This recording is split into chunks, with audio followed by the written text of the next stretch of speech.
Hey, it's James the Forager here, and we have one for the mushroom lovers out there today. We're going to be making a creamy mushroom soup, but with a slight twist. Today, we'll be using horse mushrooms, which add a slight, unique and aniseed flavour to this dish.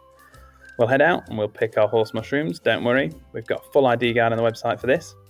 So, we've picked them, let's get back to the kitchen. First, we'll take 1 onion, finely chopped, 4 of our forage mushrooms. Don't forget 1 clove of garlic, and we'll pop them into a pan to fry off a little bit. I'll start to make the stock now too, with a stock cube and some lemon thyme from the garden. I'm simply adding it to 250 ml of boiling water. After about 5 minutes of frying, we're going to add a teaspoon of flour to the pot. This will help thicken the soup and give it a nice velvety texture. And then we'll add the stock we've prepared a little bit earlier. We'll let the soup cook for another 5 minutes, allowing all of those flavours to melt together and to thicken up quite nicely.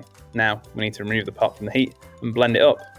That's it. We'll chuck it in, we'll blend it and make it nice and smooth, and there we have our creamy soup with horse mushrooms. The same recipe will work really well with all of the edible agarics, and to be fair, plenty of other foraged and wild mushrooms. The bolete specifically will work well in this one. That's it. Happy foraging. Head out, let's grab our baskets and go pick some mushrooms.